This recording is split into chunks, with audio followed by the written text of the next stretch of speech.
BJP কর্মীকে মারধর করে নদীতে ফেলে দেওয়া হয়েছে। দক্ষিণ 24 পরগনার নামখানায় এক বিজেপি কর্মীকে মারধর করে নদীতে ফেলে দেওয়ার অভিযোগকে কেন্দ্র করে তীব্র চাঞ্চল্য ছড়িয়েছে এলাকা জুড়ে।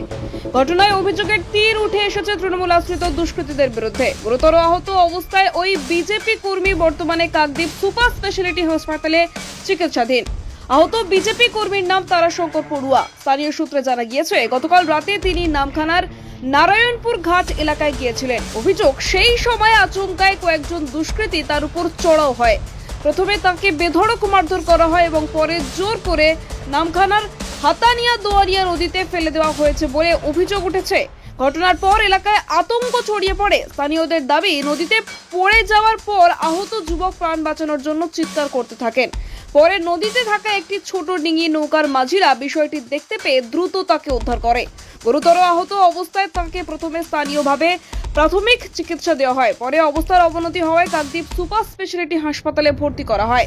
এই ঘটনায় রাজনৈতিক চাপানোত্তর শুরু হয়েছে। বিজেপির অভিযোগ, পরিকল্পিতভাবেই তাদের কর্মীর উপর হামলা চালানো হয়েছে। যদিও অভিযোগ অস্বীকার করেছে তৃণমূল কংগ্রেস। ঘটনার প্রকৃত কারণ জানতে তদন্ত শুরু করেছে কাকদ্বীপ থানার পুলিশ। পুলিশ সূত্রে জানা গিয়েছে, ঘটনায় জড়িত সন্দেহদের ইতিমধ্যেই একজনকে আটক করা হয়েছে। ধৃত ব্যক্তিকে জিজ্ঞাসাবাদ করে পুরো ঘটনার সূত্র খোঁজার চেষ্টা চলছে। এলাকায় অতিরিক্ত পুলিশ মোতায়েন করা হয়েছে যাতে নতুন করে কোনো উত্তেজনা না ছড়ায়। বর্তমানে আহত বিজেপি কর্মীর শারীরিক অবস্থার উপর নজর রাখছেন চিকিৎসকেরা। পুরো ঘটনার তদন্তে নেমে রাজনৈতিক সংঘর্ষ নাকি ব্যক্তিগত বিবাদ, সবকিছুই খতিয়ে দেখছে পুলিশ। দক্ষিণ 24 পরগনা থেকে রেবতী মালির রিপোর্ট, ডিএন নিউজ বাংলা।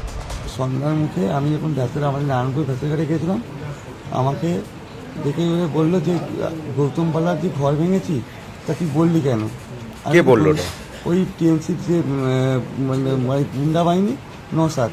তা আমি বললাম, হ্যাঁ তুই ঘর ভেঙেছি বলে বলেছি আমি। তা ওখান থেকে আমার কথা কাটাকাটি হয়ে গেল। তা আমি ওখান থেকে চলে এলাম। তারপর কিছুক্ষণ বাদে আমি রাস্তায় যাচ্ছি, আমাকে ডেকে করে বলে তুই এখানে তোর সঙ্গে কথা আছে। আমি কোথায় যাবো, কথা বলবো? তা আমাকে ডেকে আমি গেলাম ওখানে। যাওয়ার পরে আমাকে বলছে যে তুই যখন বলেছিস তোকে মেরে ফেলবো, তোর পরিবারকে মেরে ফেলবো আর গৌতম পাল্লাকে মেরে ফেলবো। সঙ্গে সঙ্গে কিছুক্ষণ পর আমার মাথায় ইটা মারলো আর হেতা নিয়ে দোয়া দিয়ে আমাকে ফেলে দিয়েছে। কোথায় ফেলে দিয়েছিল? ওই নদীতে। কোন নদীতে? হাতানিয়া দোয়া? হ্যাঁ। তারপরে আমি খুব কষ্ট করে আমি মানে সাথ দিয়ে তারপরে আমি বললাম বাঁচাও বাঁচাও। আমাকে একজন নৌকার মাঝি আমাকে তুললো। এটা কখন হয়েছিল? এই সন্ধ্যার মুখে। কেউ ছিল না ওইখানে অন্ধকার জায়গায়, আমাকে অন্ধকার ডেকে নিয়ে গেছে। তাহলে এটা কি পুরাতন রাগবশত কি এই হামলা হচ্ছে?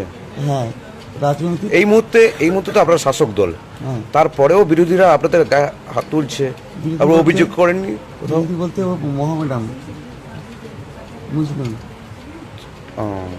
কি নাম আপনার? আমার নাম তারাশঙ্কর পড়ুয়া। কি দায়িত্ব রয়েছেন? আমি কাকদ্বীপ বিধানসভা যুব মোর্চার কো-কনভেনর প্রাক্তন।